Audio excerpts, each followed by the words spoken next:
Halo. Baik, Assalamualaikum warahmatullahi wabarakatuh. Terima kasih. Ya, apa yang disampaikan oleh Prof. Laksono tadi minggu yang lalu kita sudah lihat.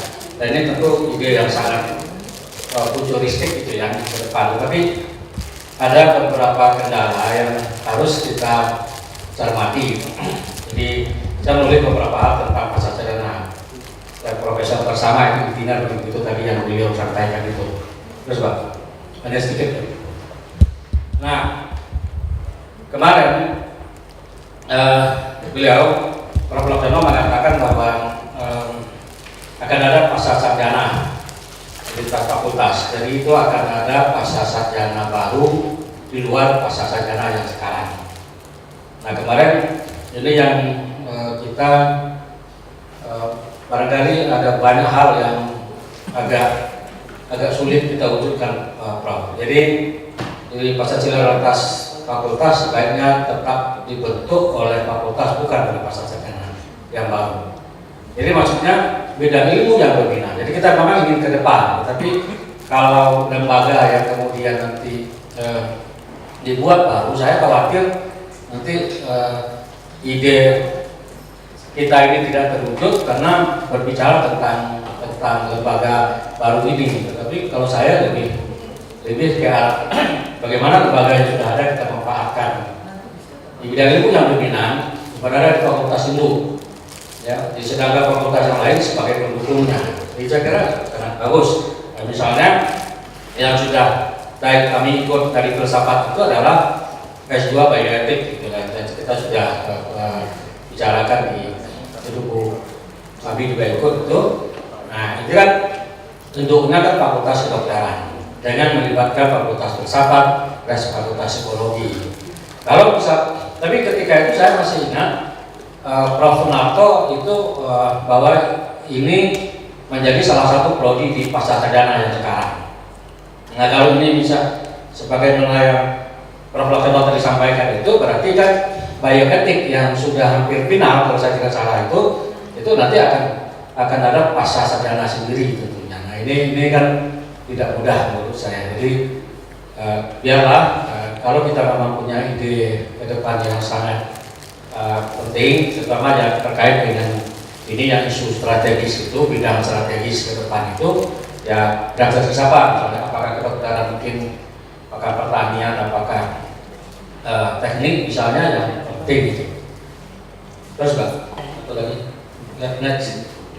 Nah, jadi kenapa saya melihat beberapa kesulitan kalau kita memaksakan ini lembaga baru. Jadi saya ke lembaganya Pak, kalau idenya bahwa kita perlu kolaborasi, saya kira ini sangat penting, sangat bagus.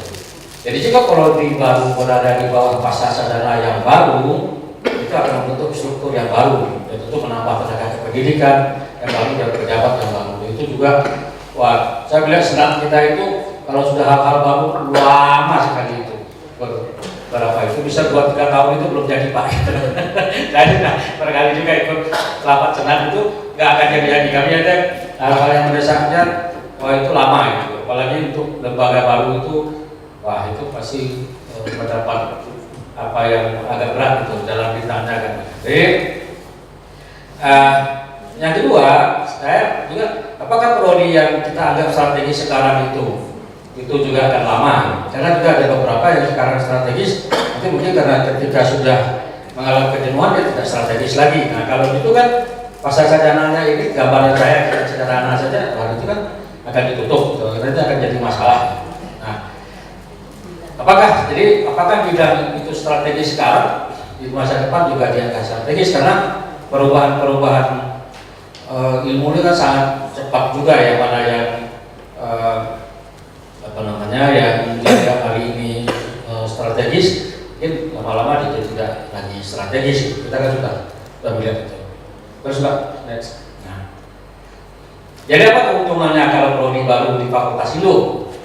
Jadi jika terjadi perubahan isu strategis, penutupan prodi tidak terlalu mengganggu struktur yang telah ada. Jadi dia udah ada prodi di kedokteran, apa di teknik, apa di mana itu. Jadi tidak perlu menghilangkan direktur pas saya baru atau apa segala macam, karena itu nanti ya saya karena beberapa kasus sudah sering terjadi juga. Nah, tapi mungkin juga di masa depan dapat dibentuk prodi baru berdasarkan isu strategis yang baru yang Pak Kasindo yang paling dekat dengan prodi baru tersebut.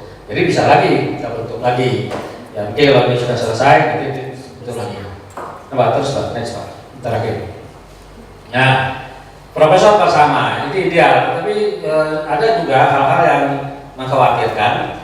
Jadi profesor bersama untuk kondisi Indonesia berdasarkan undang-undang serta peraturan yang ada belum memungkinkan. Menurut saya melihat wah sulit.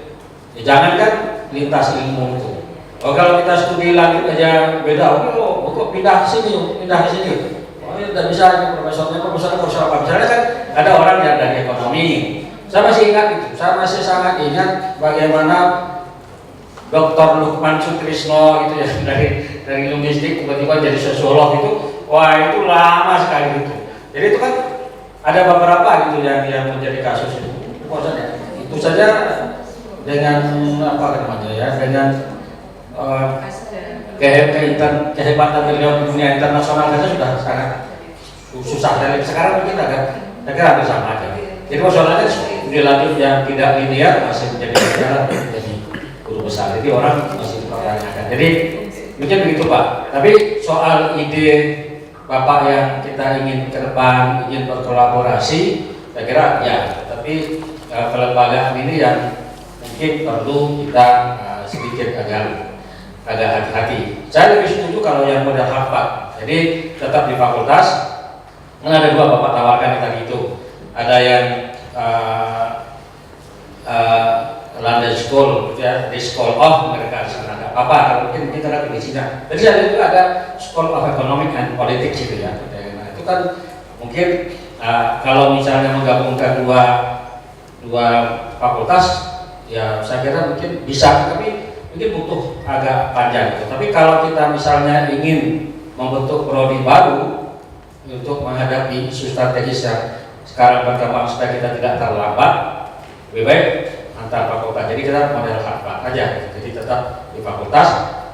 Ya itu nanti, karena kalau antar fakultas barangkali mungkin kesepakatan kita di internal universitas mungkin cukup gitu, untuk kita bisa berjalan. Saya kira begitu saja. Terima kasih. Assalamualaikum warahmatullahi wabarakatuh.